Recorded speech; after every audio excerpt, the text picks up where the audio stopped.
Hello everyone, and welcome back, or welcome if you're new to my channel.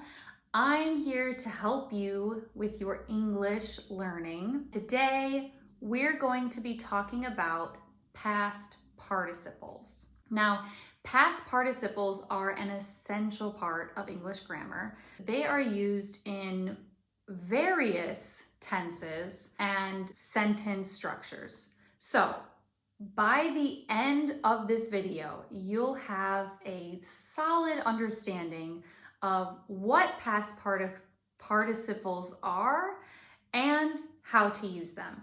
Let's go.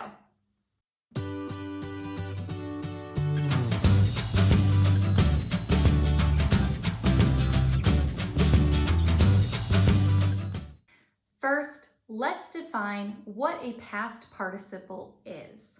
A past participle is a verb form which typically ends in ed for regular verbs in English. So, for example, the verb walk, the past participle is walked. Or the verb play, the past participle is played. Now, of course, there are many irregular verbs, and the past participle form can vary.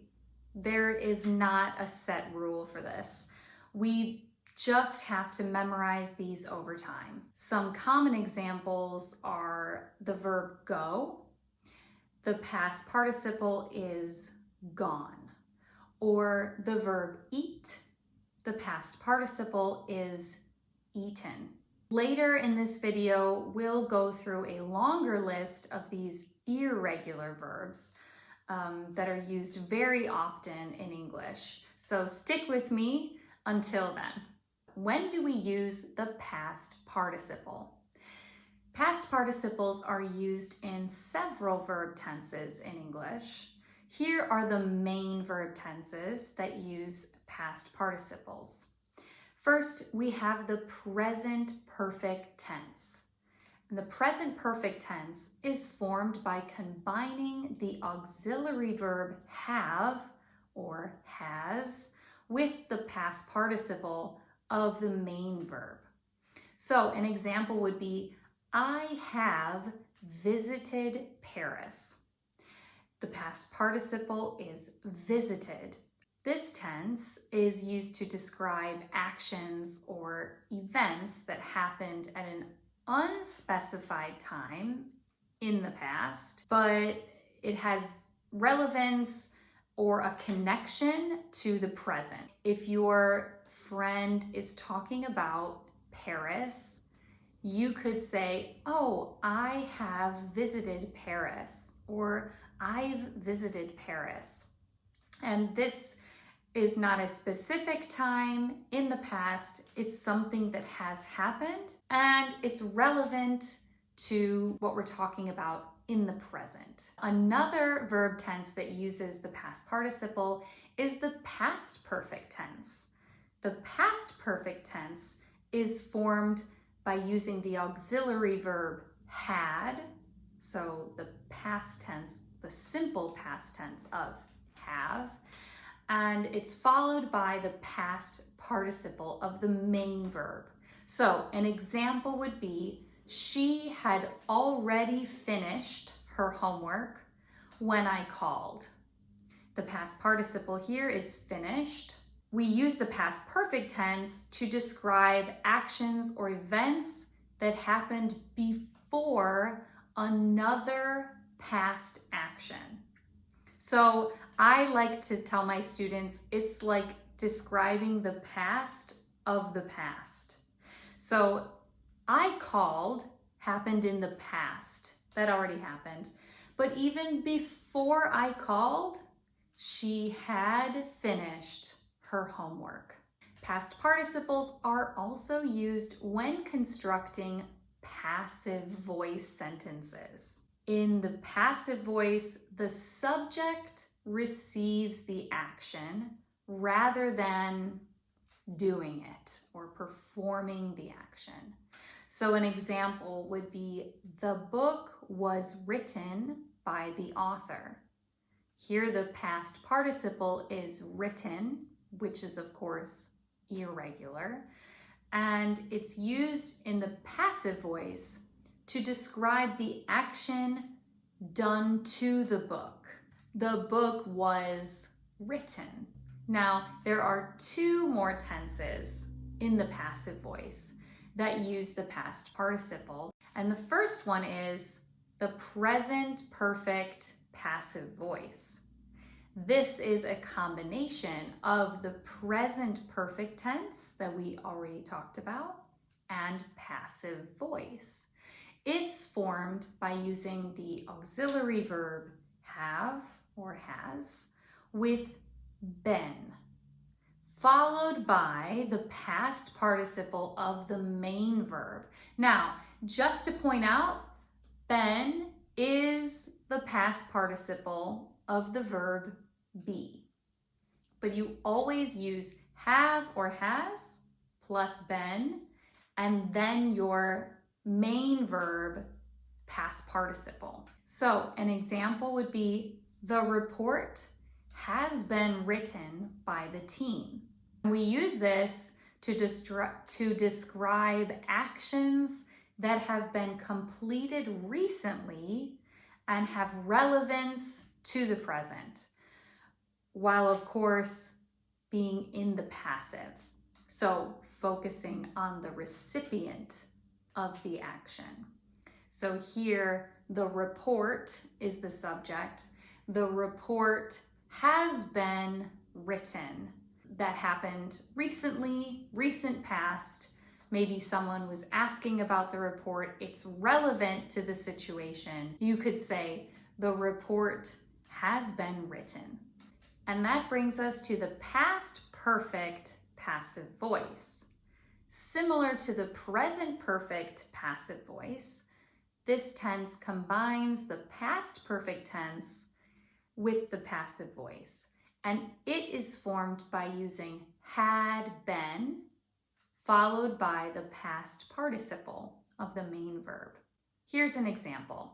The package had been delivered before noon. Now, we use this tense to describe actions that were completed before a specific point in the past. And of course, it's in passive voice, so it emphasizes the subject receiving the action. So in this sentence, the package had been delivered before a specific point in time, before noon. It happened in the past, before a specific time in the past. So these are the main verb tenses that use past participles in English. Understanding how past participles are used in these tenses is crucial for constructing grammatically correct sentences. There is another important use of past participles in English, and that is to use them as adjectives. This is a valuable way to add detail and information to your writing and speaking, and you will hear past participles being used as adjectives a lot by native speakers. Let's take the sentence, the broken window needs to be repaired. In this sentence, broken is the past participle of the verb break. It's used here as an adjective to describe the window. It tells us something about the condition of the window. Here's another example. The excited children eagerly awaited their presents. In this case, excited is a past participle, and it's used as an adjective to describe the children. It conveys their emotional state. So, like I said, using past participles as adjectives is a really important aspect of writing and speaking in English. Definitely look for opportunities when you can use past participle as adjectives. Before we conclude today's video, let's discuss some common mistakes to avoid when using past participles. The first being confusing past participles with the simple past tense. Remember, the past participles are used in many different tenses, but it should not be confused with the simple past tense. So let's look at the verb walk. Our base verb is walk, the simple past is walked, and the past participle is walked. So past participle and the simple past are the same for this verb. But if we look at, for example, the verb go, which is irregular, the simple past is went, but the past participle is gone. So here the past tense, the simple past and the past participle are different. So they're not always the same. So it's easy to get these confused when they are the same. Another common mistake is remembering the irregular verbs. So be sure to memorize the past participle of these irregular verbs because there is no pattern and there's no rule. But here I will give you a list of the most common irregular past participle forms, which you should memorize. Well, that's all for today's lesson on past participles. I hope you found this video helpful in understanding how they work and how to use them in various different tenses and within sentences, also as adjectives. If you have any questions or you'd like to see more videos on specific topics in English, please let me know in the comments below. Don't forget to like this video, subscribe to my channel, and hit that notification bell so you don't miss any future English learning lessons. Thanks so much for watching, and I will see you in my next video. Until then, bye!